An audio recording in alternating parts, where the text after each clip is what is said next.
அருவா வந்து பைரவ கழுத்தில் வந்து தாலியை போடுறாரு. அதே மாதிரி சிந்து கழுத்தில் வந்து நம்ம சிவா வந்து அந்த பிரித்து கொடுத்த தாலியை வந்து போட்டு விடுறாரு.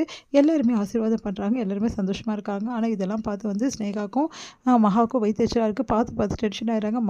மகா வந்து இப்படி பண்ணிட்டாலே பயங்கரமாக பிளான் போட்டாலே அப்படி சொல்லிட்டு செம்மையாக டென்ஷன் ஆயிடுறாங்க. இதுக்கு எல்லாம் சேர்த்து வச்சு இவளுக்கு இருக்குது அப்படி சொல்லிட்டு செம்மையாக டென்ஷன் ஆகி பார்த்துட்ருக்காங்க. இப்படி நடந்துச்சு ஆண்டி, நானே ஏமாந்துட்டேனே அப்படி சொல்லிட்டு வந்து அங்கேருந்து போகிறாங்க. அடுத்து வந்து இங்கே எல்லாருமே ஆசீர்வாதம் பண்ணுறாங்க. வந்து நீயும் ஆசீர்வாதம் பண்ணு மகா அப்படின்னு. நான் ஆசீர்வாதம் பண்ண மாட்டேன்னு சொல்லிட்டு மகா கோச்சின்னு போகிறாங்க. இதை பார்த்து அருணபூர்ணி பரவாயில்லப்பா, உங்கள் அம்மா மனசு மாறும், நீ கரெக்ட் டைமுக்கு வந்து எனக்கு தெரியும் சிவா, நீ ஒரு வேளை வரலன்னா என்னால் தாங்கியிருக்கவே முடியாது சிவா அப்படின்னு சொல்கிறாங்க. பெரியம்மா ஏன் பெரியம்மா? இல்லை சிவா, நான் காலைல உங்ககிட்ட சொல்லிட்டு அனுப்பிச்சிட்டேன். ஆனால் இருந்தாலும் என் மனசு ஒரு படப்படன்னு ஆயிடுச்சு. கடைசி நிமிஷத்து வரைக்கும் நீ வரலையா, அதனால் நான் ஒரு மாதிரி ஆகிட்டேன். நீயே சொல்லு சிவா, இது வரைக்கும் வந்து நீ என் பேச்சை மீறி இருக்கியா? இது வரைக்கும் என்னை கொடுத்த வாக்கு நீ மறந்துருக்கியா? இன்றைக்கி எங்கே மறந்துட்டியோ அப்படின்னு சொல்லிட்டு நான் எவ்வளோ பதறி போயிட்டேன் தெரியுமா? இந்த அம்மாவை இன்னொரு வாட்டி கஷ்டப்படுத்தாத, தாங்க முடியாது அப்படின்னு சொல்லிட்டு போகிறாங்க.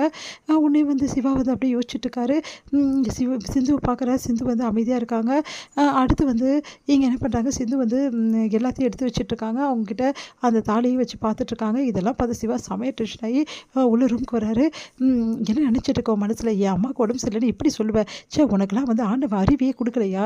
இப்படி இருக்க, இவ்வளோ கேவலமாக நடந்திருக்க, இவ்வளோ மோசமாக ஒரு பொய் சொல்லி என்னை வர வச்சிருக்கியே, உன்னெல்லாம் என்ன சொல்கிறது? நீ தான் பிறவிலே பொய் சொல்கிறவளாச்சே, நீ கிரிமினல் எனக்கு தெரிஞ்சு தான் தலையை எடுத்துட்டு இருக்கேன். அதுக்காக என் அம்மாவுக்கு உயிரோடு விளையாடுவியா? நீ எல்லாம் ஒரு பொண்ணா அப்படி சொல்லிட்டு செம்மையை திட்டி விடுறாரு.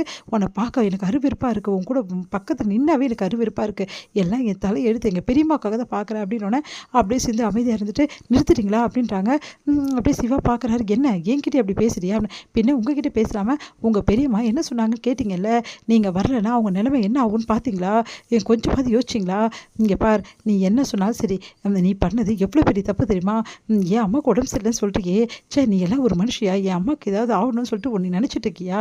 இங்கே பாருங்கள், அதெல்லாம் நான் யோசிக்கல. ஆனால் நான் பண்ண வேலையால் தான் நீங்கள் வந்தீங்க.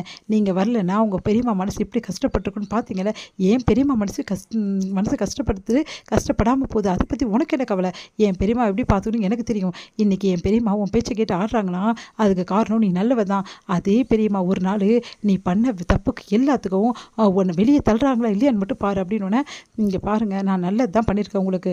நீங்கள் கெடுதல் நீங்கள் நினைக்கிற விஷயங்கள் நான் உங்களுக்கு நல்லது தான் டாக்டர் பண்ணிருக்கேன். இன்றைக்கி கூட உங்கள் பெரியம்மா உங்கள் மேலே வச்ச நம்பிக்கையை நான் தான் காப்பாற்றிருக்கேன். ஆனால் அதை கொஞ்சம் கூட புரிஞ்சுக்காமல் நீங்கள் என்னையை திட்டுறீங்களா?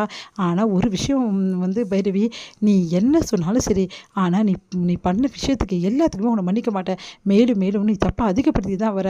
அது எல்லாத்துக்குமே கரெக்டு நீயே நினச்சிட்ருக்க.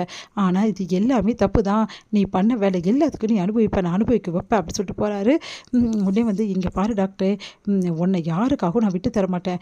ஏன் அந்த ஸ்னேகா என்ன பண்ணாலும் சரி, அதுக்கு பதிலடி நான் கொடுத்துட்டு தான் இருப்பேன். இந்த சிந்து பற்றி உனக்கு தெரியாது டாக்டர், எப்போவுமே இந்த சிந்து உன் கூட தான் இருப்பா. உன்னையும் என்னையும் பிரிக்கிறதுக்கு யாராலையும் முடியாது அப்படின்னு சொல்லிட்டு அப்படியே மனசில் நினைக்கிறாங்க சிந்து. பைரவி வந்து செம்ம டென்ஷனாக உட்காந்துருக்காங்க. ஆறுமுகம் வந்து உள்ள தலகாணி எடுக்கிறதுக்காக வராரு. என்ன நினச்சிட்ருக்கீங்க உங்கள் வீட்டில் எல்லாருமே? எனக்கு தாலி பறித்து கொடுத்தா நான் இங்கே இருந்திருப்பேன் நினச்சிட்ருக்கீங்களா?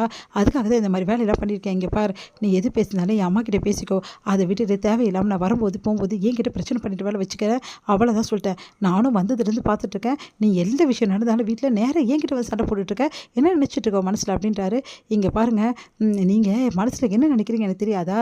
இப்போ தாலி பறித்து கோத்து எல்லாரும் முன்னாடி இவளுக்கு கட்டிட்டோம், இதுக்கப்புறம் இவ விட்டுட்டு போக மாட்டாதான் நினைக்கிறீங்க? இங்கே பார், நீ இரு போ, அதை பற்றி எனக்கு கவலை கிடையாது அப்படி சொல்லிட்டு போகிறாரு. அதனால் பைரவி அப்படியே பார்த்து முறைக்கிறாங்க ஆறுமுகத்தை டென்ஷன் ஆகி.